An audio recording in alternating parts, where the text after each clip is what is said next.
for sheep to be sacrificed for a Ramzan feast. This in part explained the smell. In the punishing late summer heat, the room stank like a barnyard or a slaughterhouse, and I didn't smell any better. It had taken my captors 3 days to transport me here, wherever here was. I assumed I had been ferried to Afghanistan, but it could have been Pakistan. It was hot and dirty, buzzing with mosquitoes. Beyond that, I knew nothing.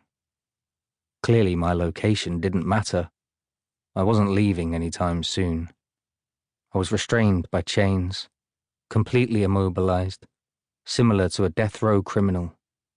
I'd been stripped and dressed in a woman's soiled shalwar kameez, now also covered in caked blood and vomit, which I assumed were my own. My jaw was swollen and throbbing, and I had an open wound over one eye. The chains that bound me were fastened to a metal loop in the floor, the kind you'd use to restrain an animal, for example, a sheep, waiting to be killed. The 3 days I'd spent travelling to this place were lost to me in a fog. After I was snatched from my car on a busy street in an upscale neighbourhood, I'd been blindfolded, beaten, and injected with ketamine, a horse tranquilizer, to keep me unconscious. My captors stuffed me into the back of a car, wedged down on the floor, and kept me out of sight. Whenever I stirred, I was kicked into silence. On the first day they took me, we eventually arrived somewhere. Having been abducted on a Friday morning, dragged into an empty house blindfolded, I woke up on what I assumed was the following day.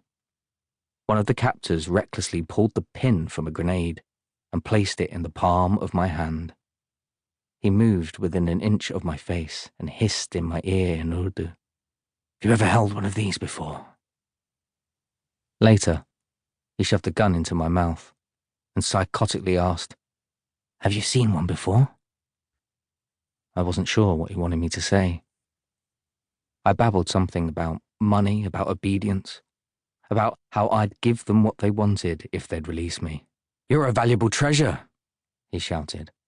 "The whole country is looking for you." He yelled so as to frighten me. It definitely worked. When this man wasn't terrorizing me, he'd reassure me in calming whispers, which was even more unnerving.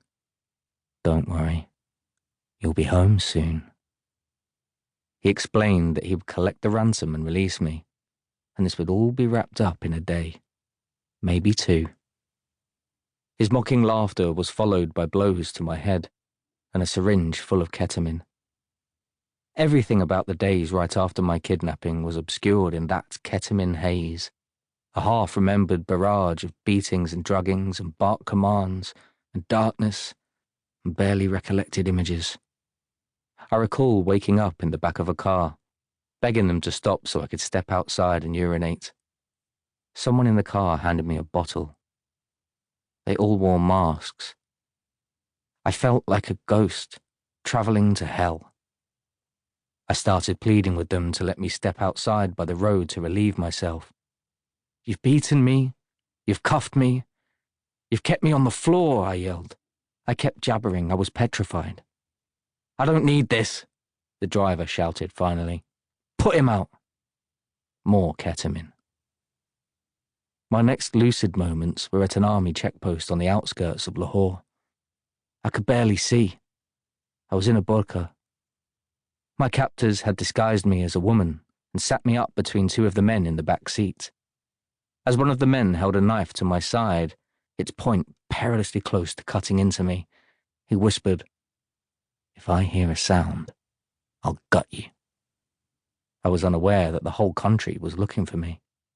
My kidnapping had become national news.